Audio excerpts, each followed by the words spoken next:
Out of all the red carpets you've done, what would you say, which one was the most chaotic? Oh, the Grammys, for sure. Number one, it was massive. So was the CMA Awards, but Grammys was massive. There's big celebrities there. It was a long time too. I'm trying to remember how many hours it was, and also the weather was a disaster.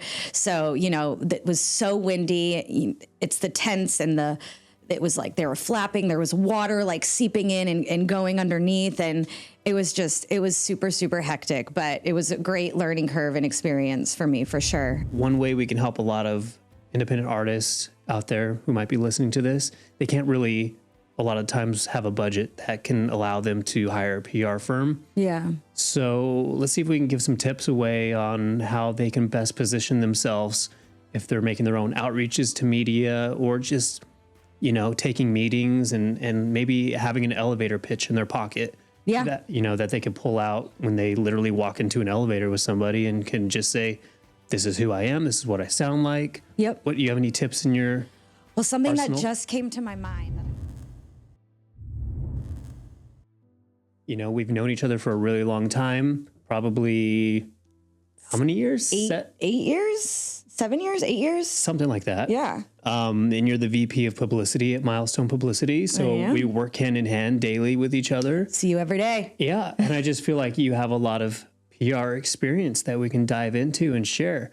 Just recently, you were doing the red carpet at the CMA Awards. I was. Yeah. And you've done red carpets, Rock and Roll Hall of Fame, GRAMMY Awards. Yeah, that was all in a span of the past 3 years, which has been crazy to say, but it's been, awesome experience. Just, I think every year it was like a carpet every year, which was pretty cool.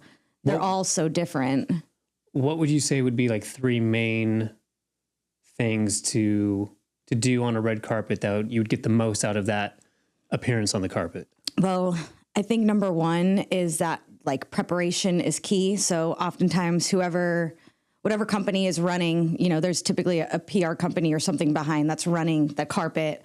They will reach out and let you know what media outlets will be there. And then they'll typically do a walkthrough with you, whether it's virtual or in person. I personally like the in-person. Virtual, you can only understand the lay of the land so much, but, they'll tell you'll do the walkthrough and go through and, this outlet's here, this is happening here, and this is here. So preparation is key. Number one, you're going to want to know who's on the carpet, what journalists or TV bookers or whoever's going to be there, which outlet they will be at.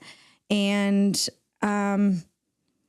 you really need to have some solid talking points on your client. Typically you can print out a little card and it'll have their name, maybe a press photo, something that you can have and you can physically give to whoever might be interviewing your client. Cause they're talking to so many people and having that, being able to give that to them, it will help their interview with them. Yeah. And I feel like especially clients, what they're going to wear on the carpet actually matters a lot. Yeah. I mean, the past 2 times, both of my clients had very loud outfits and they were great, but they captured so much attention and people wanted to talk to them just because of the simple fact of what they were wearing, which was great. It was kind of like an icebreaker, an easy icebreaker on the carpet. Not only is it important with what your client or your artist or whoever you're representing on the carpet is wearing, it's also what you're wearing too, as a manager, a publicist. Yeah, and then also, what would be some tips on working that carpet? Yeah, tips. Well, recently at the CMA Awards, I approached my angle a little differently when I was, going up to somebody to ask them to want to interview my client. And what I said was, instead of saying, would you like to, giving them the opportunity to kind of shut you down, I said, you should, talk to my client. And it totally changed the dynamic, drastically. They were super willing to, and, we can get into this a little bit more, but the the whole atmosphere and the camaraderie at, the CMA Awards, it being in Nashville and the country community was very, very, very welcoming to talk to, my emerging artist that I had. He wasn't an established act or a legacy act that, you already know who he is. It really had to prep them and say like, okay, this is who this is. But they really wanted to talk to him, even when I just said, you should talk to him. They're like, all right, yeah, let's go. Yeah. It's pretty cool. I think every word matters. Yeah, it does. And it literally does come down to one word that can shift the whole situation around. It does. And you just have to present yourself with such confidence, even if, I'm not scared to say it. I get nervous on the carpet too. But if you show yourself and, with such confidence, then it works to your advantage. Of all the red carpets you've done, what would you say, which one was the most chaotic? Oh, the Grammys, for sure. Number one, it was massive. So was the CMA Awards, but Grammys was massive. There's big celebrities there. It was a long time too. I'm trying to remember how many hours it was, and also the weather was a disaster. So, it was so windy. It's the tents and it was like they were flapping. There was water like seeping in and going underneath. And it was super, super hectic, but it was a great learning curve and experience for me for sure. And then what would you say would be the best experience on a red carpet and why? I would say the CMA Awards, this past one. The ladies over at CMA did a great job of prepping myself, like I said, doing the walkthrough and everything like that, answered all my questions. Even if it was a question that I had after the fact, like via email, they were like right on it to let me know, had my questions answered.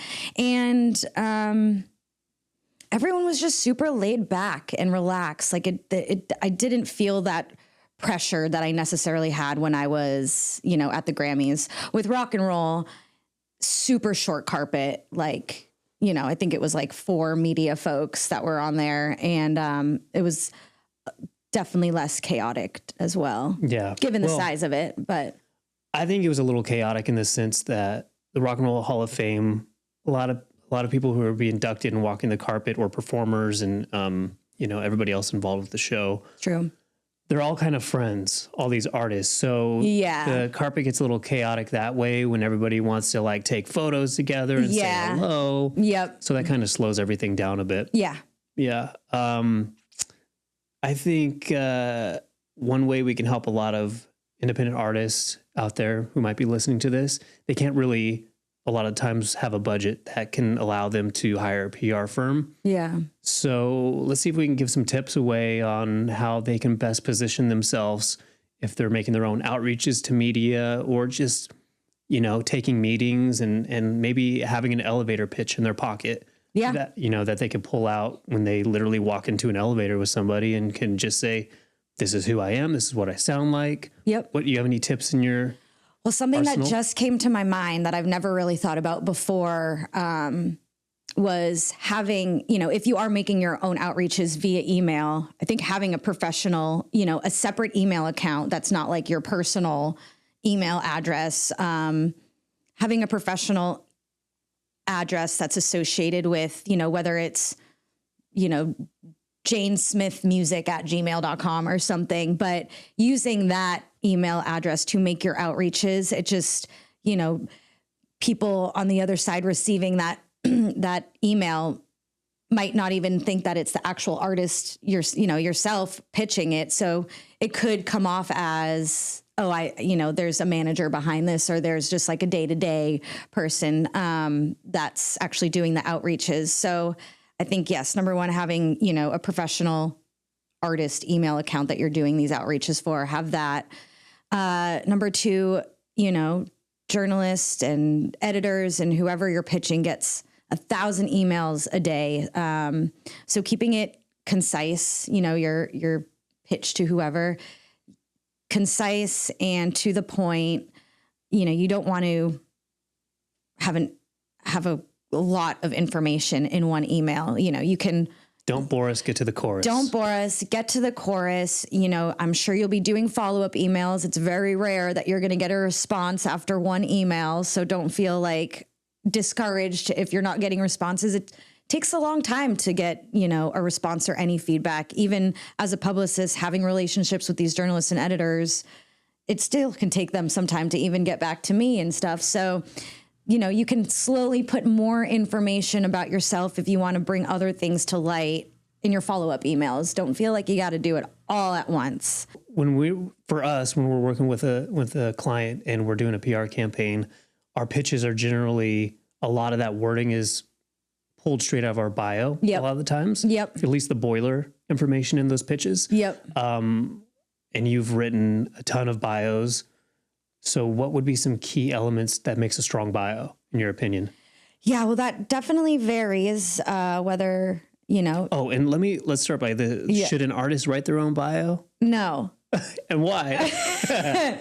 Well, I think, you know, in terms of writing a bio, you kind of want to do it from an outside lens. So I think having, you know, even if you can't hire somebody to, you know, professionally write your bio, if you want to take a stab at it as an artist, by all means go ahead, but like have your mom or dad or something proofread it, or a friend, because they might, you know, have some good insight on other things to include that you wouldn't think of yourself, you know, writing about yourself. Yeah, I think a lot of people struggle with writing about themselves. Yeah, and plus, writing a bio that's tailor made for the media, you have to have the flow right. You know, there's a certain format that you kind of want to write the bio in, just so it is digestible and media friendly for them to, you know, therefore be able to want to cover you. Yeah, in some manner. But I like the bio to like really paint a picture in people's mind and tell a story. Yeah, have a good narrative. Yeah, and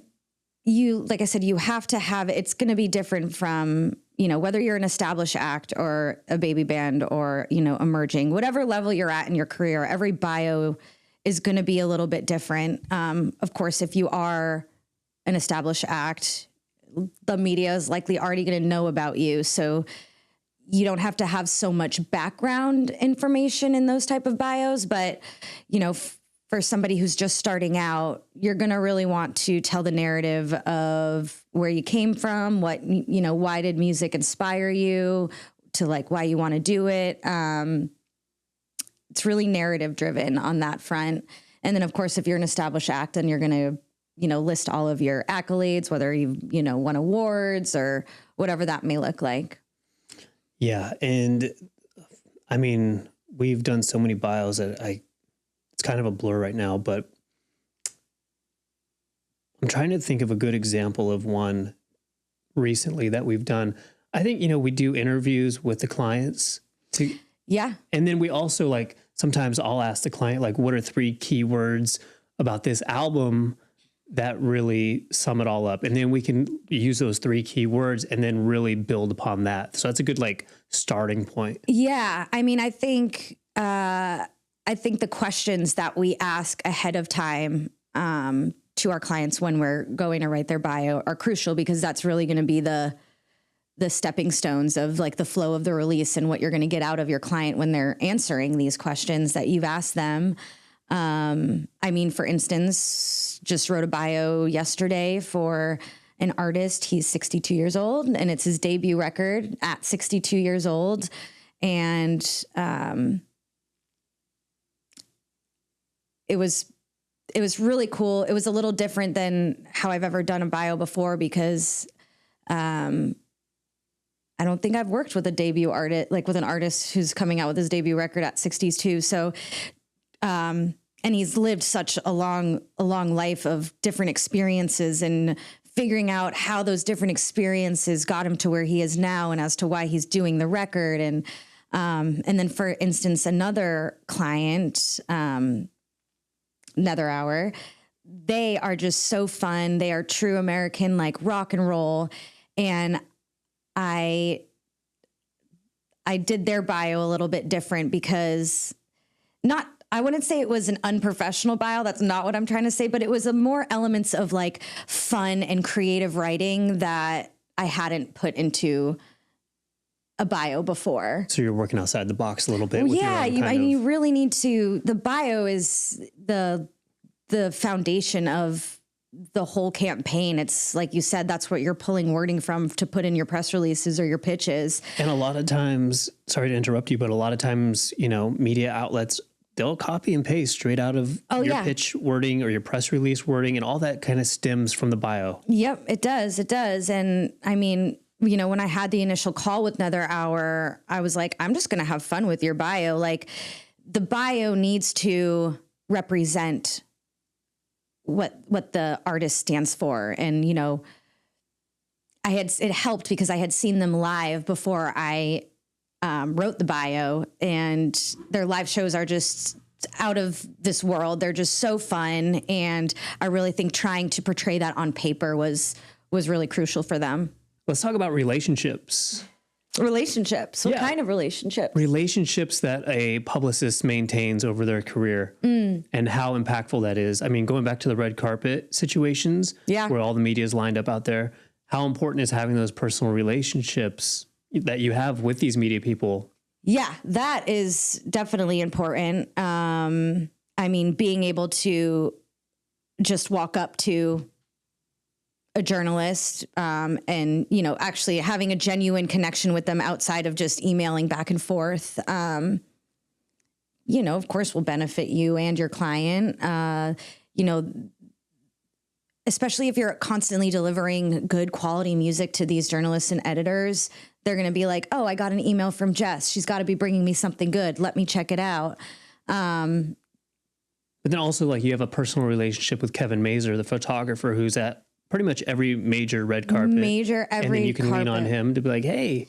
Yeah. And I mean, this relationship stemmed from me working a festival a long time ago, and he was having a tough time getting into the pit. And I'm like, why? Like, it was just the security, the festival security. And I'm like, no, he can come in. He needs to come in. So just by that, one moment, it just sparked a connection throughout all of these years now. And so when he is on the carpet and I have an artist that might not be established act, I'm like, hey, Kevin, you should come take a picture of my client. And, this is what he's here for. And oftentimes, Kevin's images get circulated through all of these outlets because he's just such a well-known, amazing photographer. Yeah. But another point is that, networking and relationships in this industry and any industry, really, it is crucial. But I used to be signed with Rounder Records way back in the day. But one of the guys who worked there, I just had stayed friends with him, and this was in 2006 or something. So however many years ago that was, but stayed connected with him. And then once I graduated college, I moved out to LA trying to figure out, where I fit in this world. I wanted to get into the business side of music. And I had reached out to him and was like, hey, if you know of any companies that are hiring, please, send the word and let me know. And that's how I got my first job in the music industry, was having that connection from 20 something years ago that I, stayed friends with throughout these years. And he helped me get my first job in the music industry. So yeah, relationships are everything. Yeah. And if it's an artist on the come up, and you get opportunities, if it's with the media, a journalist, and you do an interview, you should really do your best to maintain that relationship over the years. But then we even have, clients like Gin Blossoms or Jerry Douglas or Dave Stewart or Lonestar or whoever, these iconic artists who've had decades and decades of a career, and they've done thousands and thousands of interviews, but they've maintained relationships with these journalists, and there's a friendly camaraderie between them. So when they do have a new album coming out, they get the chance to talk to somebody they've, interviewed with over the years. Yeah, past supporter and stuff like that. It actually makes for a great interview because there's that friendly, established relationship there. Yeah, absolutely. And then I think, in terms of being a publicist, staying connected with managers and, labels and stuff is huge too. And then of course, we just got a referral from one of our artists to represent another artist. So, I think that just goes to show you do your job good and, your client's happy, then if they have other artist friends that, you know, are looking for PR, they'll send them to you. Yeah. Referrals. So a lot of the times when we're running PR campaigns, the beginning is, you know, oftentimes, even if it's an established act, the beginning of a project is a slow kind of roll. Yeah. And then you start catching momentum. Mm-hmm. How important do you feel momentum, leverage, impact the success of a PR campaign? And what are some of those elements of leverage that you see? I guess, like, so say you've never had any media coverage ever. And, you know, you get that first really solid, decent look, putting that into, you know, future press releases or pitches is crucial, because it just goes to show that, oh, certain media is latching on to you. Because in the media landscape, oftentimes I think other outlets are looking at what other outlets are writing about, other publications. So, you know, if you're in, recently we had a client that was in an article titled 16, you know, country artists that you need to listen to now. And it's a pretty reputable publication. So I think other outlets in that space, in that genre, if you will look at, oh, hey, let's see what these people are writing about. And then what have we not latched onto yet, or what have we not heard about yet? And from there, it just gives you ammo to go and pitch to other outlets that haven't written about them yet, and say, hey, but like so-and-so's writing about them. Like, where are you at? Like, come write about our client. How important is the story being told to capture that attention, at least at the beginning stage? The story of the artist? Yeah, or the project at hand, how it came about, what inspired it. Yeah, I mean, there is so much noise out there nowadays. And I think having, you know, of course, anyone can press play and listen to a song and like it. But I think having that narrative for your artist is very important, because that's how that artist is going to gain long-term fans. You know, somebody might relate with you, might have a personal connection with something that, you know, your client artist has gone through. And it's just an added bonus that they like your music too. Yeah. Since you started in PR up until now, what are some big changes you've seen in terms of the media landscape? Big changes in the media landscape. I think one obvious one is podcasts.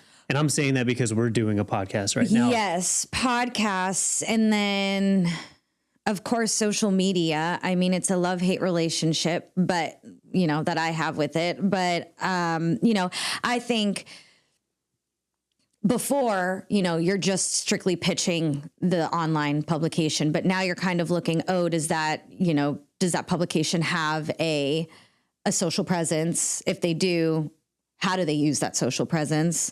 And how can we kind of also tap into that when it comes to our artists? Like, hey, can you post that article that you wrote, or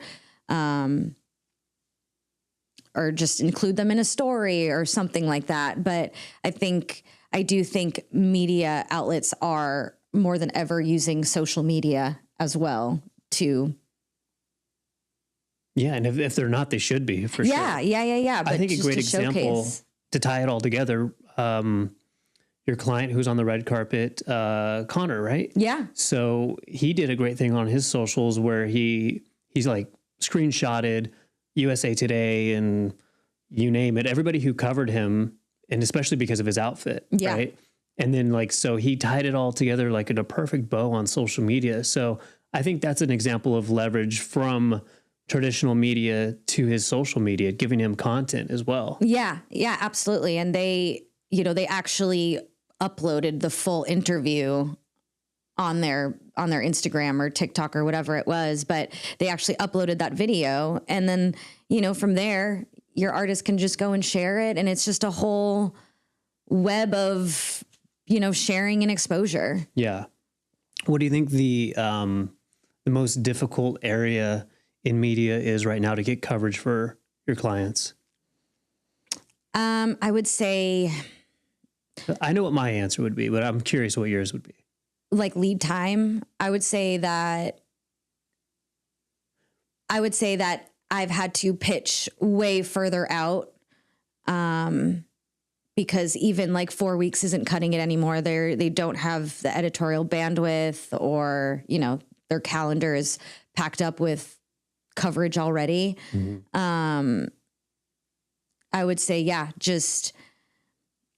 typically we've been saying, you know, you would pitch something 4 to 6 weeks ahead of its release, at least in terms of a single. For a full project, you're probably wanting to do like 3 to 4 months. And that also depends if it's a bi-weekly or a monthly. Or if it's a TV booking on a national, like a late night show, those are booking out 4 months in advance. And that brings up another point, is that I've had to follow up like 6 times with certain outlets, just to get their attention. So I guess that also just ties into the lead time. You want to give yourself enough lead time to be able to follow up maybe 4 times, but still have another 2 weeks before that single like comes out. Yeah. So lead time is crucial. Yeah. What are other elements? Like if you have people reaching out that are, wanting to do a PR campaign around an album or something, what are some key things you're looking at when you're considering whether you want to take that on or not, in terms of like assets and what they have going on? Yeah. And let's not say let's just assume that the music's great. Yeah. I mean, I think having everything up front makes for a seamless campaign. Having your artwork, your press photos, music links. Because of course, if you're going through like the flow of the campaign and you don't have certain things that you need, and then you're like, oh crap, like we don't have this yet. You miss opportunities. Yeah. But assets are huge, visual assets. I was going to bring that up. Yeah. I think having, even if it's just like a simple, if you don't have the budget to do a full blown music video, totally fine. I think just even putting like your artwork over the audio on YouTube, or maybe a simple lyric video, because nowadays for sure, a lot of the times outlets will embed an actual video asset. So if you don't have it, it might hinder you from being included in, a new music roundup or whatever it may be. Yeah, I would agree. And so over your career as a publicist, what's been like an epiphany moment you've had of like, aha, oh. I've had a few over the 14, 15 years I've been doing it, but I'm curious what aha moments you've had. I mean, of course, most recently, because it's on the top of my mind, was what we were talking about before, and how I approach a journalist on the carpet, how I go up to them and say, you should talk to my client, rather than, do you have time to talk to my client? Would you like to talk to my client? That was kind of like, because it worked. It worked that night. And I'm like, this is it. This is what I should have been doing all along. I'm trying to think of another aha moment. What's one of yours? I think one of mine is, I think when I started in PR and I got my career going, I was really like looking at it from a micro point of view. Yeah. So very detailed. And then now that I've been doing it for so long and I'm like zooming out and looking at the macro, I think I really now understand how our job as publicists is to really shape public perception of our clients. And I think that's something you're doing kind of subconsciously when you're in the thick of it. Yeah. Working with your artists and your clients. But, and then you zoom out, because I never went to school for communications. Like that's not what I studied. Yeah. I studied music business, and that touched on just every different little area. Yep. So my education in PR came from work experience, boots on the ground. I went to school to be a speech language therapist, so I'm with you. So I think that's one of my bigger epiphanies now, is like zooming out and going, oh, we're shaping perception of our clients in the public's eye. Yep. Yeah. And that's important. Yeah. And that could go very badly, or it can go very positively. Yeah. I mean, with Nether Hour, they when I first, engaged with them and when we teamed up to start their campaign, they never really were country artists. But they have elements of country, and now certain media is kind of, they're being included in country publications, but they're not mad about it. They're like, okay, it is what it is. Cause their music is such an infusion of like so many different elements. So, but another thing though, too, is when I first started doing PR, I was like, so proper and like not myself on an email. Like my personality didn't shine through on my email. And I think that was another aha moment for me, was like, no, I can like be chill and like not be so like, dear so-and-so, like. Were you using dear? I was at one point.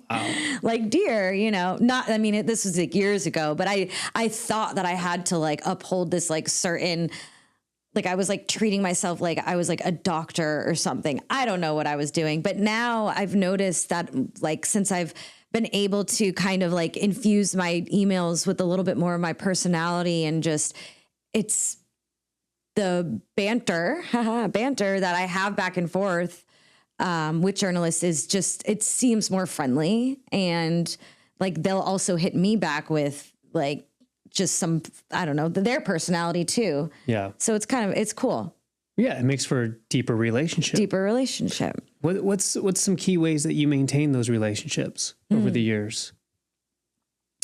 Try not to burn a bridge. Yeah. Try not to burn a bridge. Email them every single day. No.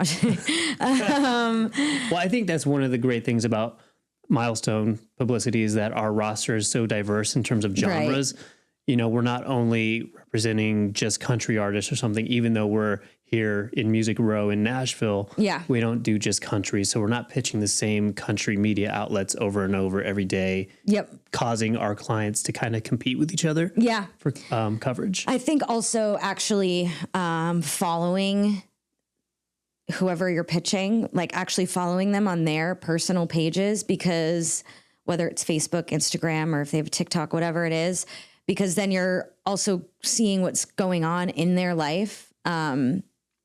Like for instance, I followed a journalist and I found out that like his brother had died, and I wouldn't have known that had I not, been friends with him on Facebook and stuff. So then, and then you realize, oh, I don't need to be pitching this person. Yeah, either, right like don't need to be pitching them right now, or just sending them an email saying, I'm so sorry. I, found out what happened and I'm sending my condolences, or whatever the situation may be. But I think actually knowing their personal lives just to some degree, that sounds a little creepy, but knowing it humanizes the whole situation rather than falling into some sort of transactional relationship where I'm only reaching out to you when I need coverage for my client. Right. Yeah. It just, I would like to say I'm a pretty thoughtful kind of person. So being able to offer that to journalists on top of, of course, the business transaction, whatever. But I want it to be more than that. And I think being able to like actually know their personal life and see what they're doing, will give you a leg up in that situation. Yeah. It's a tough gig. Yeah. What's the hardest thing about PR from your point of view? I would just say getting somebody to listen to the music that I'm pitching or digest the story that I'm pitching. Is there different levels of hard or just different ways of looking at what is hard in PR when you have let's say it's a really established act. Yeah. And let's say it's an emerging act. Mm-hmm. What's hard for day to day what you're doing with an emerging act? What could be hard? I mean, of course, if no one knows your name, it's going to be hard to get the attention. But if you have what if you have an established act? Yeah. What would you say is the hardest part of doing PR with an established act? I got you. Yeah. Okay. I would say working with an established act, you're not having to do so much outreach you don't have to do any like education process, as we say. But journalists and editors, whoever it is, they want to talk to the person. They want to talk to the artist, the band, whatever. So the scheduling aspect, I think, with an established act, that's where a lot of like the heavy lifting comes into play. Whereas with an established act, you know, they might be getting 1 or 2 interviews a month, if that. And so it's the education process on that front. That's the most challenging. Yeah. Versus, an established act, you know, everyone wants to talk to them. So it's like weaning out. So it's more of a vetting situation. Prioritizing where you want to position your client. Yeah. At what stage of the maybe album cycle, or, you know, maybe you're ramping up for a tour and they're doing a lot of press to promote the tour. Yeah. Like, when does the regional markets come into play opposed to doing national? Yep. And then with the emerging act, you're saying it's more like you're running through walls to get opportunities on the table. Yeah. And that's going to be the most difficult part. Yeah.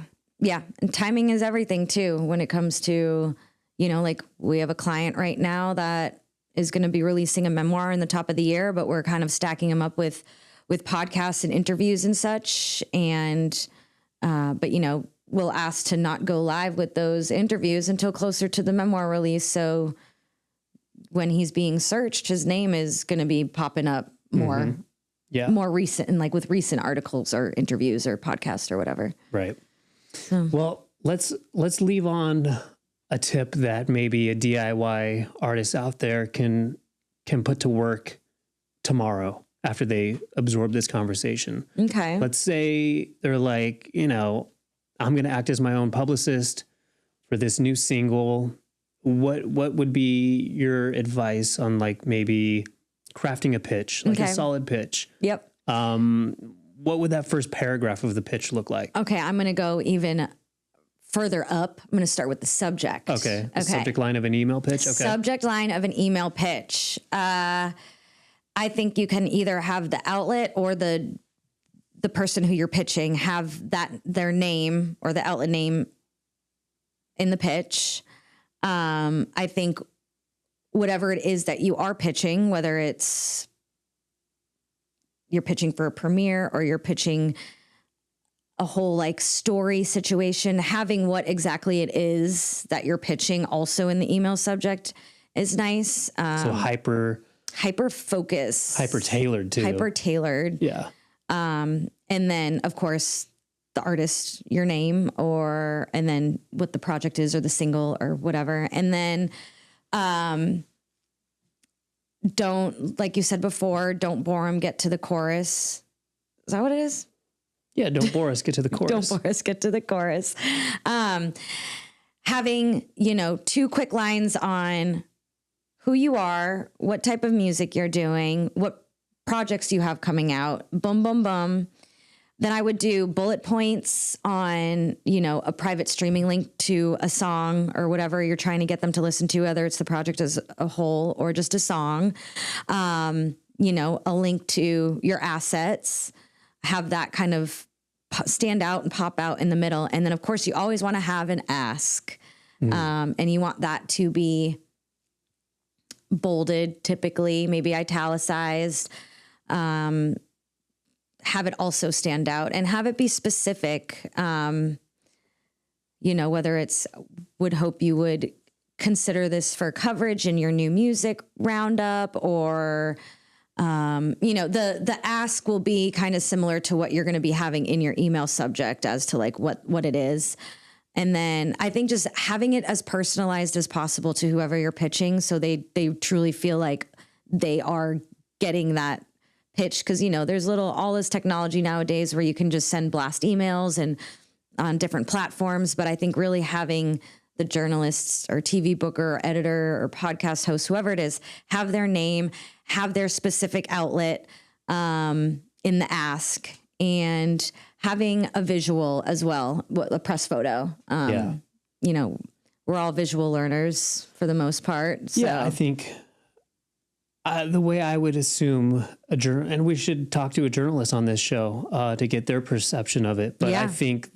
I think as humans, our eyes go to the visual. Yeah. So in that pitch, whatever image you're using should be captivating in a sense to where it grabs their attention, and then they go, okay, let me read this this email. Yep. And I think, yeah, kind of like what you were saying, I think if we dive deeper into that first paragraph, who you are, articulate the music a bit, try to craft something that expresses why this person should care. Yeah.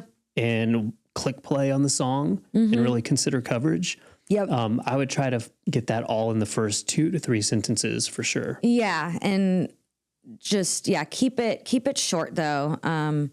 You don't want to bombard them with too much information up front. Obviously the key points, yes, you're going to want that. If you have a certain accolade, put that in the beginning as well. But whatever leverage you might have, maybe that's social media numbers or streaming numbers, or maybe you just recently had a song placed in a Netflix show. Yeah. Anything that has a little bit of leverage to show some established credibility and why they should pay attention. Yeah. Yep. And then one last thing was, you can always give more information on your follow-ups. So you don't have to lay it all out the first time around, just those quick points that are captivating. Yeah. Well, I think, we work in the same office, so we could probably do a mini series on PR for the show. Yeah. And really break it down, because our job's constantly evolving and changing as the media landscape changes too. So let's do it. Part 2, part 3, maybe. Let's do it. All right.